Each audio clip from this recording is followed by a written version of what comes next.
막 훈육을 하고 있는데 아이가 계속 울어요. 진짜 고집 있고 울음대가 긴 아이들은요, 진짜 막 30분이고 1시간이고 버텨요. 그래서 아이를 달래주게 되면 울면은 달래주는구나 이렇게 되기 때문에 아이가 이제 훈육에 대한 효과가 없어진다. 단순히 아이를 달래주냐 안 달래주냐가 아니라 달래주는 이유가 뭐냐, 그 중간에 부모가 갑자기 화가 나버리잖아요. 그러면 나중에는요, 원래 아이가 왜 혼났는지에 대해서는 얘기하는 게 거의 없고요. 부모도 점점 뚜껑이 열리고요.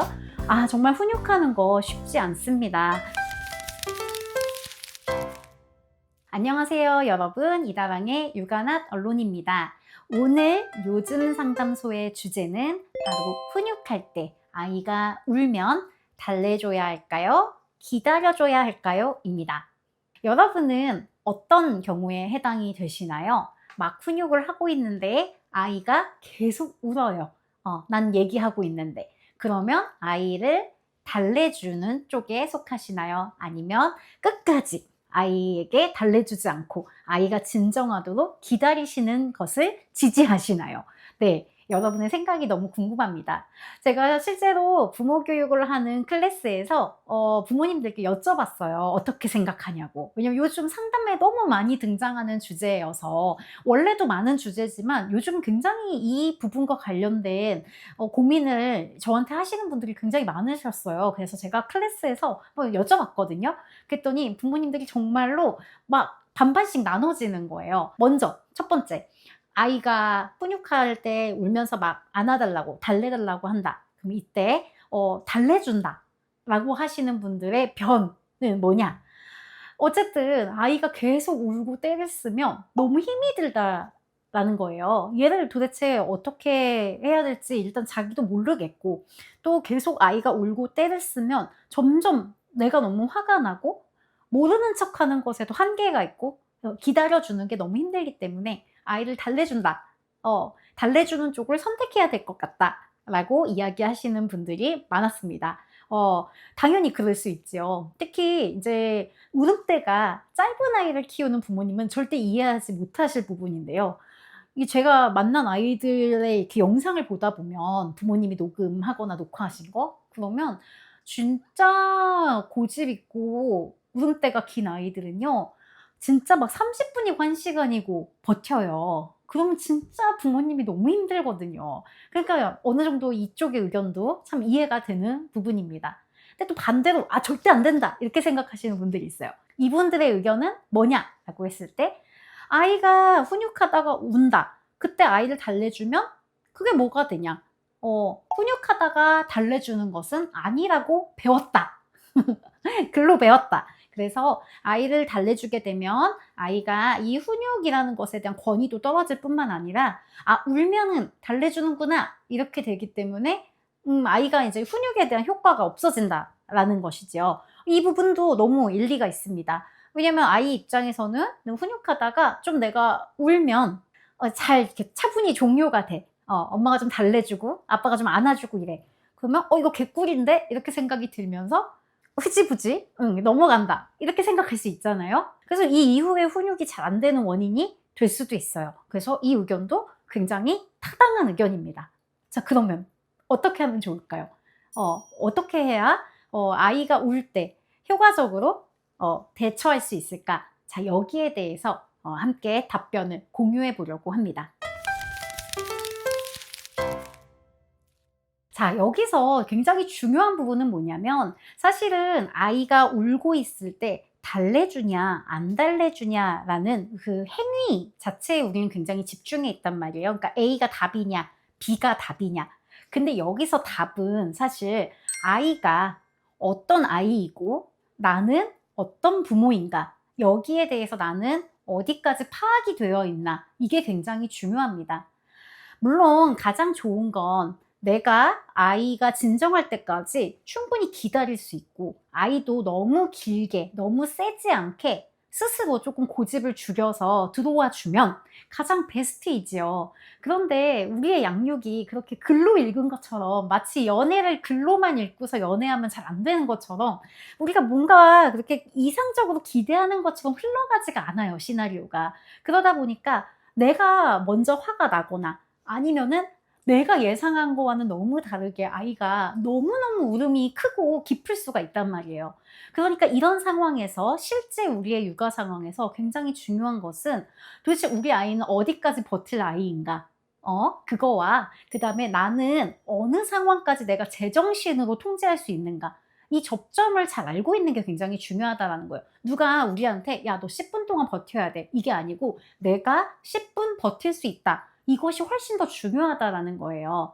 왜냐하면 여기에서 아이가 몇십 분을 울든 "난 괜찮아. 아이한테 계속 차분하게 얘기할 수 있어." 라고 한다면 또 이것도 가능할 수 있습니다. 근데 아무리 아이가 짧게 울어도 내가 그게 너무 고통스럽고 그것을 통제하면서 그 상황에서 훈육을 하는 것이 불가능하다면 더 나은 방법을 찾는 것, 중간에 어떤 지점을 찾아서 훈육을 하는 게 굉장히 필요할 수 있다라는 것이지요. 그래서 중요한 것은 기다리냐, 아이를 달래주냐 이런 방법을 선택하는 것이 아니라 우선은 내가 그리고 아이가 어떠한 상태인지 파악을 하는 것이 굉장히 중요하다라는 점입니다. 그러고 나면 우리는 어떤 것을 선택해도 괜찮습니다. 왜냐하면 여기서 제일 중요한 것은요. 단순히 아이를 달래주냐 안 달래주냐가 아니라 달래주는 이유가 뭐냐라는 것에 인제 집중하게 된다라는 것입니다. 우리가 아이를 달래주는 것을 선택했다라고 했을 때에도 반드시 그 훈육은 끝이 있어야 합니다.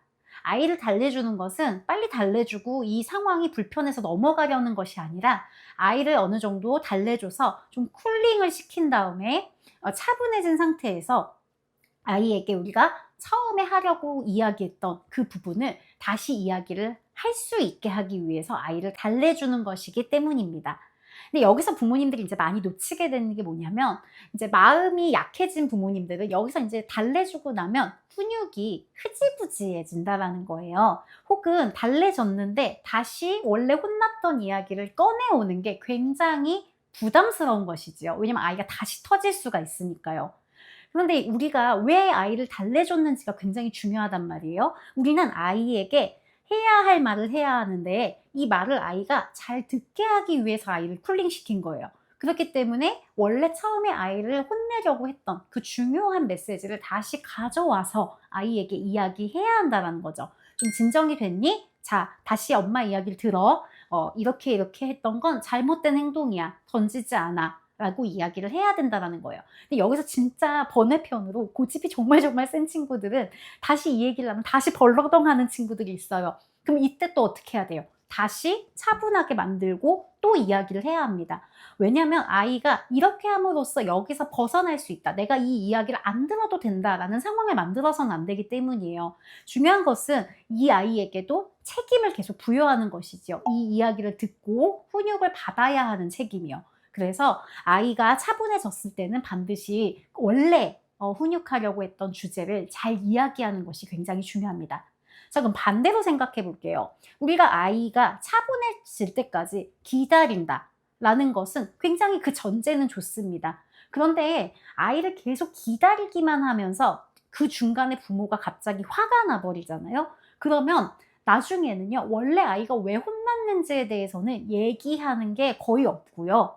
나중에 이 아이가 흥분한 이 상황, 계속 버티면서 깨깨거리면서 우는 상황, 이 상황에만 초점이 맞춰지게 되니까 부모도 점점 뚜껑이 열리고요. 처음에 아이가 무엇 때문에 혼이 났었는지를 다시 이야기하는 상황으로 가게 되지가 않습니다. 나중에 그냥 부모랑 아이랑 이렇게 척을 지고서 약간 신경전을 벌이듯이 막 이렇게 팽팽한 싸움을 하게 되는 경우가 훨씬 더 많이 발생하게 돼요. 그러면 이 경우에도 훈육의 메시지를 정확하게 전달하는 것에는 실패할 수 있게 되는 것이지요. 그래서 우리 아이가 차분해질 때까지 얼마나 시간이 걸리고 또 내가 그 시간을 감당할 수 있는가를 잘 파악하셔야 된다라고 제가 첫 번째로 얘기 드렸던 이유가 바로 이것 때문입니다. 우리에게 중요한 것은 아이를 단순히 달랜다 안 달랜다라는 행위가 아니라 어떻게 하면은 이 아이에게 맞게 그리고 내가 더 흥분하지 않고 화나지 않은 상태에서 아이에게 분명하게 이 이야기를 할 수 있는 상황을 만들 것인가 여기에 집중해야 된다는 것이지요. 이러한 의미에서 정리해 봤을 때 가장 최악의 상황은 부모가 이렇게 했다가 저렇게 했다가 하는 상황이 반복되는 그런 혼란스러운 상황이 제일 나쁜 것이 됩니다. 왜냐하면 아이 입장에서는요. 어떨 때는 엄마 아빠가 울면 달래줘. 엄마 아빠가 못 견디고 달래줘. 그런데 어떤 상황에서는 네가 스스로 진정할 때까지 엄마 아빠는 기다릴 거야 라고 얘기하면서 아이를 내버려 둔단 말이죠. 그럼 아이 입장에서는 이랬다가 저랬다가 하는 상황이 가장 힘든 상황이 되는 거예요. 도대체 내가 어떻게 해야 되는지, 내 행동을 어떠한 방향으로 움직여야 되는지에 대한 이런 경계가 없는 상황이에요. 아이는 이런 상황에서 가장 조절할 수가 없습니다. 그래서 아이가 조절력을 갖게 하는 게 우리의 사실 되게 큰 목표잖아요. 그러려면 이 감정 조절, 행동 조절 이런 것들을 하기 위해서는 예를 들어서 내가 달래줄 테니까 너가 이 이야기를 듣든 아니면은 너가 스스로 좀 진정할 수 있는 상태이고 단계이니 해볼 수 있게끔 하든 우리가 어떤 상황을 결정해서 아이한테 이렇게 바운더리를 잡아주는 그런 과정이 굉장히 중요하다라는 것이죠. 정리해보자면 오늘의 이야기는 이렇습니다.